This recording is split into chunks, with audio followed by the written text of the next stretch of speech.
This is the Bible's reality about the free offer of the gospel and about the immediate urgency of receiving and closing with Him.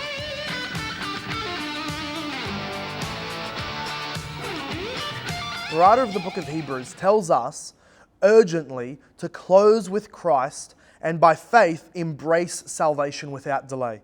He uses language like striving to enter that rest. He tells us that this is something we should fear if we haven't already done it. Gospel preachers must present the need to believe upon Christ as a matter of immediacy and urgency. Now, this belief has not always been held by all of those in the Reformed tradition. There's actually been a bit of a history, a bit of a tradition that developed early on in the Reformed history and tradition that was now known by this idea of preparationism. Basically, the idea went like this, that since the law of God is that tool that He uses to break our heart, and since a human soul will be convicted of sin and fearing hell before if the law is applied to them, then the logic was kind of overly lined out and applied to the conversion experience that basically went like this. There should be preparatory and prior experiences that are evident in the human soul before we should think that somebody is ready to receive the grace of God. The idea sort of went like this: a sinner cannot save themselves, but a fallen sinner can dispose himself rightly so that then he can receive God's grace. Basically, you can humble yourself. Some of them were Puritans. They thought of it this way: there are steps or phases that you go through on your way to being able to receive the grace of God. And the first step is humility. God will humble you and press you down so that you realize you need to hear His word. The next thing is the law. The law of God will condemn you and make you feel that you are not righteous enough to be excused before God. And then the third thing, that you'll have this legal fear, they called it, a sense of dread over your lostness and the condemnation that is over you. And then you will despair. You will have no other hope. You will be empty-handed and you will despair of any hope in yourself. And only then, now that you're prepared, now that your soul is in a good state, and this could happen over a few weeks, this could happen over a few months, let's be safe, at least over a year, so some thinking could go. Now, once you're prepared, then you can be presented with the gospel. You see, preparation is for unbelievers, preparation is for sinners, preparation is for the lost, and the gospel is for those souls who are prepared.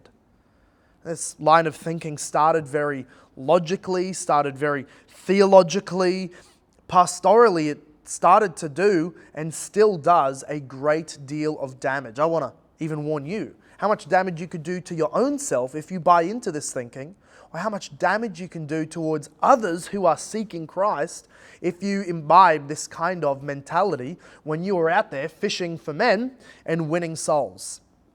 The reality is that Christ shows us in the Gospels that salvation by grace alone is offered for free to everybody. It is published with a true, open invitation that is genuine from God and published through the mouth of the preacher and evangelist. This idea of preparationism is simply unbiblical.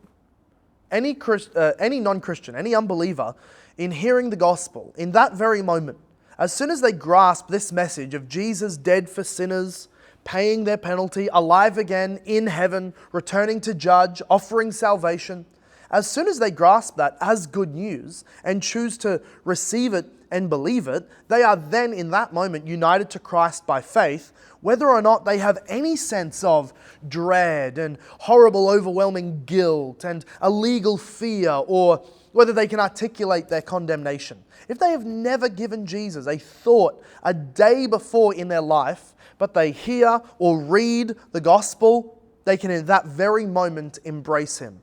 This is the Bible's reality about the free offer of the gospel and about the immediate urgency of receiving and closing with Him. This applies to you if you're not yet a believer, thinking about it and assuming that there's some kind of rinse cycle that you have to go through in your soul before you can receive Jesus Christ. Or for evangelists or pastors who are wondering how guilty someone really has to seem before you can be confident they're saved, or before you can offer them the free hope and the solid grounds of assurance that there are in Jesus Christ. Because the thing is that conviction, legal fear, a sense of condemnation, a recognition of hell and how much we deserve it, and even emotional affections that are affected by this sort of mentality, all of those things are indeed fruits of the Spirit.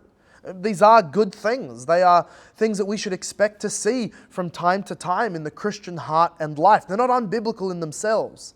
What is unbiblical is to require them before somebody comes to faith.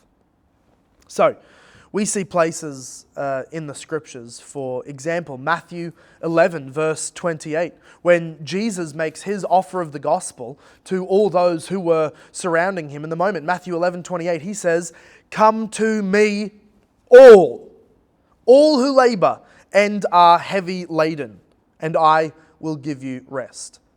Jesus doesn't require that people feel a certain way, that they go through a cycle of preparing themselves. He simply says, if you're laboring and you're heavy laden, that means you could be an anxious, feeling condemned, under the weight of the law human being. Or you could be a human being that is filled with religious pride and zeal because you're laboring for God and seeking to build yourself a road into the kingdom. He says to everybody, whatever you're doing, whatever state you're in, right now, your obligation before God is to believe.